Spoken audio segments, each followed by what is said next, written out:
हौज़ुबिल्लाहिमिनश्शैतानिर्रजीम बिस्मिल्लाहिर्रहमानिर्रहीम। मैं हूँ आपका तबीब, आपका मालज, माहिर तिबी जदीद पीर सैयद सैफुल्लाह शाह साहब। आज का जो हमारा टॉपिक है वो है कि हाइपोक्लीमिया या कैलिसीमिया। तो यूट्यूब के अंदर चूँकि पहले तो ये काफ़ी ये मौजू ज़ेर बहस रहा है, लेकिन मैं तिब जदीद के ज़रिए से इसकी तरतीब और इसका टेस्ट और इसका इलाज बताऊँगा। सबसे पहली बात तो ये है कि हाइपरकलीमिया इंसान को होता क्यों है? What is the causes of hyperkalemia और हाइपोक्लीमिया या कैलिसीमिया? तो हाइपरकलीमिया के लिए जो है हम टेस्ट की तरफ जाएँगे एलोपैथिक्स के ज़रिए से, उसको कहते हैं इलेक्ट्रोलाइट टेस्ट। इलेक्ट्रोलाइट टेस्ट में हम ये पता करते हैं कि आया जो है इस मरीज़ के अंदर पोटाशियम की मिक़दार कितनी है। तो पोटाशियम की मिक़दार मालूम करके फिर उसके बाद हम उस एलोपैथिक के ज़रिए से जो उसके डॉक्टर्स हैं वो इलाज की तरफ जाते हैं, लेकिन ये जो है वो कंप्लीटली इलाज नहीं होता। सबसे पहली बात तो ये है कि हाइपरकलीमिया या कैलिसीमिया इंसान को होता क्यों है? हाइपरकलीमिया या कैलिसीमिया जहाँ तक तिब जदीद की बात है, तो वो ये है कि इसके अंदर आपका हार्ट इन्वॉल्व होता है।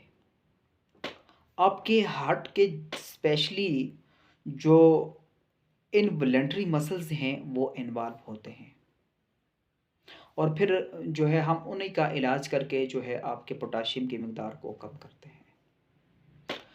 जब आपके जिस्म के अंदर पोटाशियम की मिक़दार ज़्यादा हो जाती है, तो इंसान जो है वो क्या महसूस करता है?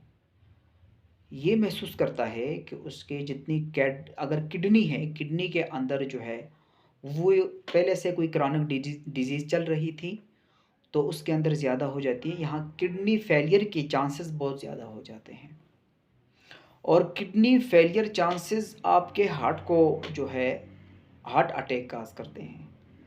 वजह वजह ये है, जब हम दिल की तरफ जाएँगे तो वजह सबसे पहली ये है कि जो है आपका दिल जो है ये भी एक मसल्स है, वहाँ भी पट्ठे जो हैं वो काम कर रहे हैं। जब उसके अंदर ऊंच-नीच होती है मसल्स के अंदर, या आपके कार्डियक सिस्टम के अंदर कोई ऊंच-नीच होती है, तो आपको इसी तरह जो है बाकी डिज़ीज़ के साथ-साथ जो है आपको कैलिसीमिया भी हो जाता है।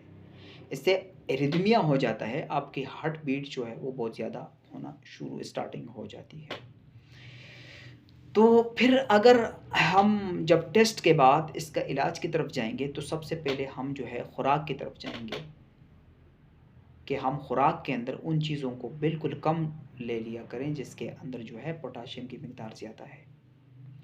जब पोटाशियम की मिक़दार ज़्यादा हो जाती है, तो आपकी किडनी के अंदर क्रिएटिनिन का मिक़दार तो बहुत कम होता है, लेकिन फिर भी डॉक्टर आपको जो है डायलिसिस का मशवरा देता है। वजह क्या है?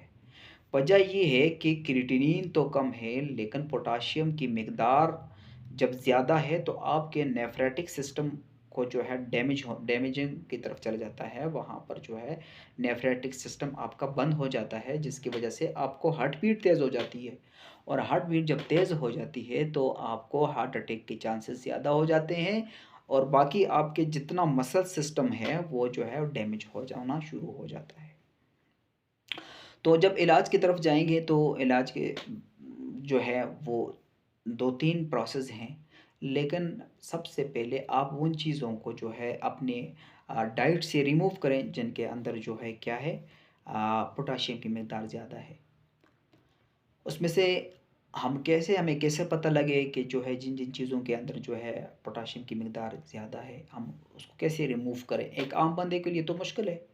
वो तो इस तरफ नहीं जा सकता कि जो है हम जो है इसको रिमूव करें।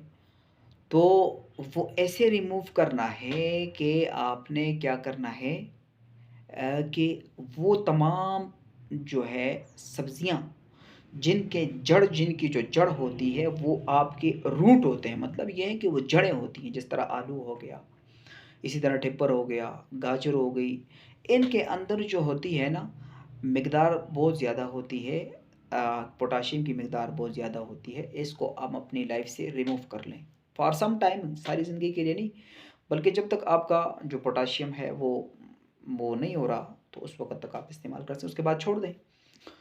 फिर दूसरा जो है आपकी जितनी ग्रीन ग्रोसरी है, इसके अंदर स्पेनिश, पालक हो गया, इसी तरह जो है बाकी जितनी पत्ते, सब्जियाँ वग़ैरह हों, इसको भी आप रिमूव कर लें, ठीक है? बाकी जो है अब आप ये कहेंगे कि ये हमने रिमूव तो ज़िंदगी में फिर हम खाएँ क्या? तो खाने की आपको बताता हूँ कि जितने भी वो सब्जियाँ जो बेलों के आगे लगी होती हैं, जैसे कद्दू हो गया, बैंगन हो गया और इसी तरह जो जिस फ्रूट को आप देखते हैं कि ये आगे लगे हुए हैं पत्तों के, ठीक है, नज़र आ रहे हैं आपको, तो ये आप इस्तेमाल, भिंडी हो गई, तोरी हो गई, इसी तरह जो टिंडा हो गया, ये जो चीज़ें हैं ये आपको बेल के पीछे नज़र आती हैं, तो ये आप इनके अंदर चूँकि पोटाशियम की मिकदार कम होती है, तो आप ये ले लिया करें, तो इसके साथ ये होगा कि आपका पोटाशियम जो है रिमूव होना शुरू हो जाएगा। ये बात तो आपको हो गई। बिलफ़र्ज़ अगर आप लेना ही चाहते हैं, क्या कहते हैं, पोटाशियम वाली चीनी चीज़ें लेना ही चाहते हैं, तो उसके लिए आप यूँ करेंगे कि लीचिंग प्रोसेस से चीज़ों को निकालेंगे। लीचिंग प्रोसेस हमारे पास एक ऐसा प्रोसेस है, जिसके ज़रिए से बिलफ़र्ज़ आप जो है सब्ज़ियाँ ले रहे हैं, तो उन सब्ज़ियों को आप थोड़ा उबाला दे दें और उबाले के बाद वो पानी फेंक दें, तो फिर उसको पकाएँ, तो उसके अंदर जो है पोटाशियम की मिकदार जो है वो कम हो जाती है। दूसरी बात ये कि पोटाशियम और सोडियम, कि पोटाशियम जो है बी इलेक्ट्रोलाइट्स है और आपका सोडियम भी इलेक्ट्रोलाइट्स है। बाज़ जो है आप लोग होते हैं वो जो है क्या करते हैं, पोटाशियम की जगह सोडियम इस्तेमाल करते हैं। नहीं, ये दोनों इलेक्ट्रोलाइट्स हैं। अब पोटाशियम क्या करता है, खून के अंदर जाता है तो वो आपके खून के वॉल्यूम को क्या करता है, जो है वो डिक्रीज़ करता है। जबकि आपका जो क्या कहते हैं सोडियम है तो ये इंक्रीज़ करता है। तो अब दोनों चूँकि नुकसानदेह हैं, तो आप क्या करेंगे, इसके ज़रिए से आप अगर साल्ट यूज़ करते हैं तो वो आप रॉक साल्ट, जिसको पिंक साल्ट भी कहते हैं, जो हमारे ज़माने में, पुराने ज़माने में वो नहीं होता था, क्या कहते हैं, वो पत्थर वाला साल्ट, आप वो इस्तेमाल कर सकते हैं। इसके ज़रिए से आप इलाज करें, इंशाअल्लाह फॉर सम टाइम जो है के बाद जो है वो आपका क्या कहते हैं पोटाशियम वो हो जाएगा। और अगर कोई सीवियर केस है तो फिर आप अपने मालिज से रब्ता करें और मेरा नंबर है 0313 59 48 058। वस्सलाम।